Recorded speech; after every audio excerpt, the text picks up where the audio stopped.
some people, just in hindsight, people looking at this, regular citizens, some say, hey, Iran knows not to mess with us, that's why this didn't escalate. Others say, well, you know, this could have got...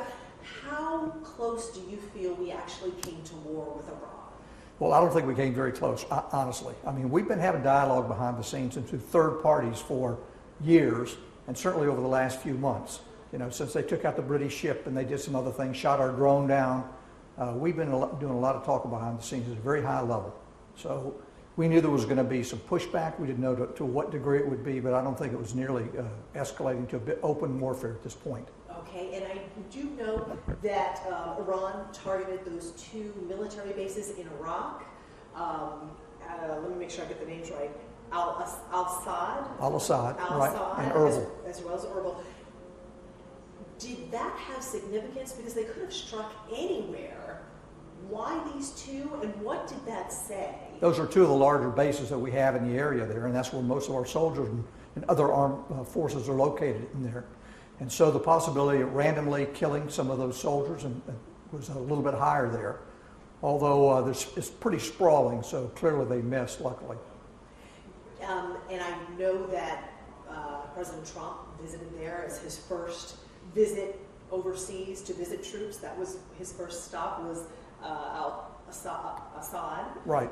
That air base. And the vice president had just been at both air bases this past November. Exactly. So did that play into any of this? Do you feel the reason why they chose? Well, I think it does play a role. It's a magnet for our senior leaders there. And so that also, I think they're trying to paint a picture that they were following up and keeping an eye on what we're doing in the area. Okay. Now, because nobody was hurt in Iran's missile strikes on those 2 bases, President Trump indicated that he is not going to respond using military force. Varying opinions on that. Is that the right way to go? Well, I like it because he's unpredictable. And I think that that's the way we need to be. Over the last couple of years, we've been relatively predictable in the way we want to do things, and we've made it public, which is not always good. We put some feelers out there right now. We've let people know the options that we've gotten. And he's taken options, as you know, of not responding all the way to responding now. So making our responses unpredictable may prove beneficial to us in the future. Okay.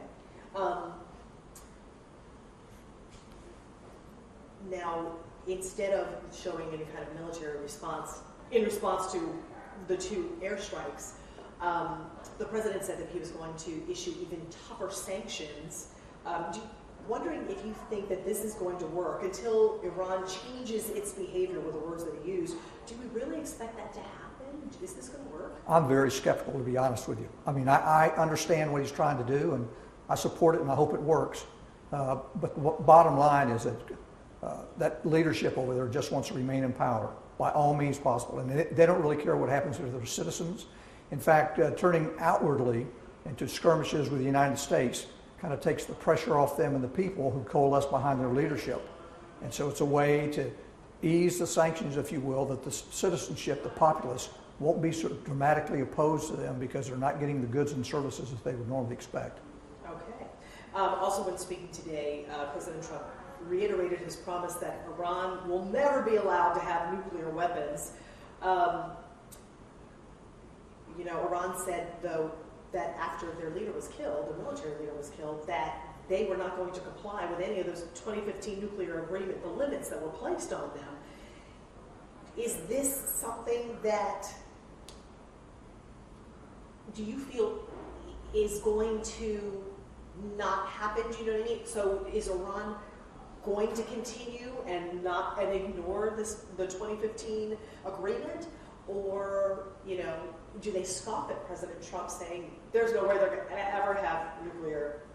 Well, they're going to try to get nuclear weapons one way or another, but I can tell you that the rest of the world primarily does not want them to have them, to include Russia. Now, even though some people think that Russia is very supportive, I've been on a board with some of the top leaders out of the Russian as well as U.S., and we meet with them every 9 or 10 months. So my last meeting was over 18 months ago, but they take the position that they don't want nuclear weapons in that region of the world right now. So I don't think they'll be supportive. And I don't know China's position, but I think that they could be convinced as well. They're going to have we'll have a very difficult time acquiring nuclear weapons if they're opposed by those three major nations. Well, now that it seems everybody has kind of calmed down for the moment, do you feel Iran is going to just pick up and just start the process of trying to create nuclear weapons, or do you think that it's standing down on that as well because it says it's going to ignore those? Well, I think they'll try. I think they'll try to do it incrementally and over time, obviously, and depends on how slow or fast they want to get it done. But I don't think they'll ever reach the point that they acquire it. I mean, Israel alone would intercede, but I think would be supportive of Israel and several other nations in the area. Okay. The president also called today, and it was interesting because there was a lot of tough talk, but he also called for new negotiations with Iran, saying, we want you to have a future and a great future. Are negotiations possible? It seems after what happened, it's always been kind of touchy with Iran anyway for years. Does it seem like negotiations are possible with the Trump administration? I don't think so in the near term. I think the possibility resides out there in the distant future here because, as I said, we still have high-level discussions behind the scenes with their neighbors that are trying to encourage them to engage in some verbal discussions on these areas, but we've got a long way to go on that.